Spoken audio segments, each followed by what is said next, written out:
सरदार पटेल यदि लोह पुरुष थे तो बाबा साहब डॉक्टर अम्बेडकर भी हिमालय पर्वत के समान मजबूत इरादों वाले, कठोर और एक ऐसे निष्ठावान व्यक्ति थे जिनको लोह पुरुष सरदार पटेल अपनी गलत मंशाओं के चलते कभी नीचा नहीं दिखा पाए।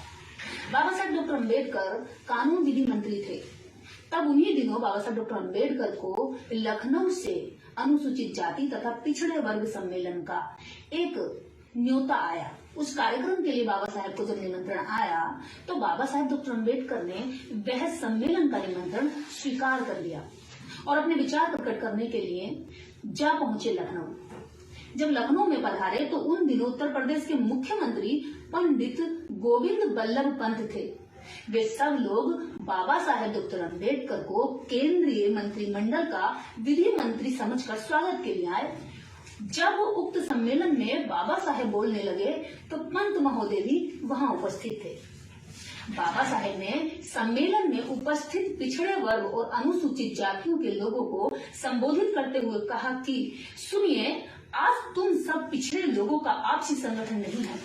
यदि तुम सब पिछड़े वर्ग तथा अनुसूचित जातियों के लोग परस्पर सम्मिलित व संगठित होकर संघर्ष करो तो गोविंद बल्लभ पंत सरीखा बामन तुम्हारे पांव के बूटों के तस्मे यानी धागे फीते खोलने पर गर्व महसूस करेंगे। तब क्या था, तुम्हारी आपसी अनेकता तथा अनुशासनहीनता ने इस बामनों को तुम्हारे सिर पर बैठने का अवसर दिया है। भारत भर में तथा विशेषतः उत्तर भारत में यह सवर्ण जाति वाले तुम्हारी संख्या के मुकाबले में बहुत थोड़े से हैं। फिर भी यह लोग तुम पर मनचाहा शासन क्यों कर रहे हैं? केवल तुम्हारे अज्ञान और पिछड़े वर्ग या अनुसूचित और जनजातियों की अनेकता के ही कारण यह लोग तुम पर शासन कर रहे हैं। उसी का दुष्परिणाम है कि तुम स्वाधीन भारत में भी इन मुट्ठी भर सवर्णों के दास बनाए हुए हैं। बाबा साहब डॉक्टर अम्बेडकर का भाषण बड़ा ही ओजस्वी था। पंडित पंत के कलेजे में मानो छुरी चुभ रही हो। उसने अनुभव किया कि डॉक्टर अम्बेडकर मेरी उपस्थिति यानी ब्राह्मण की उपस्थिति का ध्यान न करते हुए भी गोदी में बैठकर दाढ़ी नोचने जैसा काम कर रहा है। यानी डॉक्टर अम्बेडकर को पता है कि मैं यहाँ बैठा हूँ, यानी पंडित यहाँ उपस्थित है और वो मेरे वर्ग को, मेरे काम को यहाँ सबके सामने जग जाहिर कर रहे हैं। पंडित पंत उन दिनों सरदार पटेल के विशेष तौर पर कृपा पात्र थे। अतः उन्होंने सरदार पटेल को एक पत्र लिखकर शिकायत की कि भारत सरकार के केंद्रीय मंत्रिमंडल के विधि मंत्री डॉक्टर अम्बेडकर सरकारी दौरे के बहाने पिछड़े वर्गों और अनुसूचित जातियों के सम्मेलन में आकर उनमें जहरीले भाषण का संबोधन कर रहे हैं। अनुसूचित जातियों तथा पिछड़े वर्ग के लोगों को सवर्ण क्लास के खिलाफ भड़काने के एवज में ऐसा जहरीला भाषण दे रहे हैं। यदि ये जहरीले भाषण उत्तर प्रदेश में लगातार चलते रहे तो यहाँ पर सवर्णों की जो दादागिरी है वो चलनी बंद हो जाएगी और जो अनुसूचित जाति तथा पिछड़े वर्ग के लोग हमारी हाँ में हाँ मिलाते हैं या हमारे किए आदेश को आज्ञा मानकर उसका पालन करते हैं, ये बिल्कुल नहीं होगा और वह जातियां हमारा विद्रोह कर देंगी। इस बाबत में सरदार पटेल ने बाबा साहेब के बारे में गांधी जी और जवाहरलाल नेहरू से भी शिकायत की। डॉक्टर अम्बेडकर अभी तक जहरीला सांप साबित हो रहा है। जहां कहीं भी उसे अवसर मिलता है वह विष गमन करने से नहीं चूकता। पंत जी का पत्र भी उनके सामने रखा गया। जब बाबा साहेब से जवाहरलाल नेहरू प्रधानमंत्री ने पूछा तो बाबा साहेब ने क्या कहा वो सुनिए। बाबा साहेब कहते हैं, मैंने अपने लोगों को संबोधित करते हुए जो कुछ भी कहा है वह ठीक है। मैं आपके मंत्रिमंडल का सदस्य बनकर अपने लोगों को गलत मार्ग पर नहीं जाने दे सकता। यदि आप लोगों ने यह समझा है कि अम्बेडकर विधि मंत्री बन जाने पर तुम्हारे हाथों बीत चुका है और अब अपनी शताब्दियों से पिसी दबी पीड़ित जनता को तुम्हारे कांग्रेसी राज की प्रशंसा सुनाएगा, तो ऐसा कभी नहीं हो सकता। मैं अपनी उस आंतरिक आत्मध्वनि यानी अपने जमीर के विरुद्ध कभी नहीं जाऊंगा। उस बात को कभी नहीं कहूंगा जो मुझे मेरे जमीर के खिलाफ लगेगी, जो मुझे इन करोड़ों पिछड़े तथा अछूत लोगों के हित के लिए आज तक प्रेरणा देती आ रही है। यदि इस प्रकार आप मेरा आत्महनन करना चाहते हैं तो मेरा इस्तीफा ये पड़ा है। सरदार पटेल चाहते हैं कि डॉक्टर अम्बेडकर को कड़ी वार्निंग दी जाए ताकि वह भविष्य में कभी ऐसी बात न दोहराए। पंडित गोविंद बल्लभ पंत से क्षमा याचना मांग लें, किंतु यदि सरदार लौह पुरुष था तो बाबा साहेब डॉक्टर अम्बेडकर भी हिमालय पर्वत के समान अचल अटल व्यक्तित्व थे। जवाहरलाल नेहरू जी ने पटेल को कहा कि यदि डॉक्टर अम्बेडकर को इस समय मजबूर किया गया तो वह इस्तीफा देकर मंत्रिमंडल को छोड़ देगा। ऐसा होने पर हमारे संविधान की नौका मझधार में ही डूब जाएगी।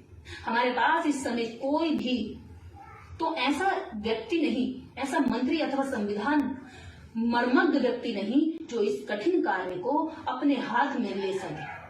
श्री जयशंकर, श्री जयकर और सर तेज बहादुर ही तो दो ऐसे व्यक्ति थे जो संविधान संबंधी कानूनों में दक्षता रखते थे, किंतु वो दोनों ही इनकार कर चुके थे।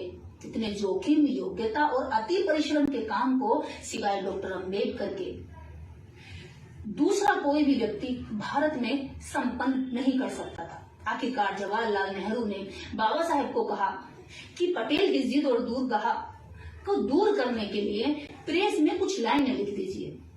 एक वक्तव्य देकर इसकी तसल्ली करवा दें कि उनका आशय किसी का अपमान करना नहीं था। बाबा साहब डॉक्टर अम्बेडकर ने उनकी बात को मानते हुए, सम्मान करते हुए बाबा साहब डॉक्टर अम्बेडकर ने प्रेस में वक्तव्य दे दिया। उनका वक्तव्य क्या था, आप सुनिए। मैंने किसी भी व्यक्ति की भावना को उत्पीड़ित करने के लिए लखनऊ के भाषण में कुछ भी नहीं कहा।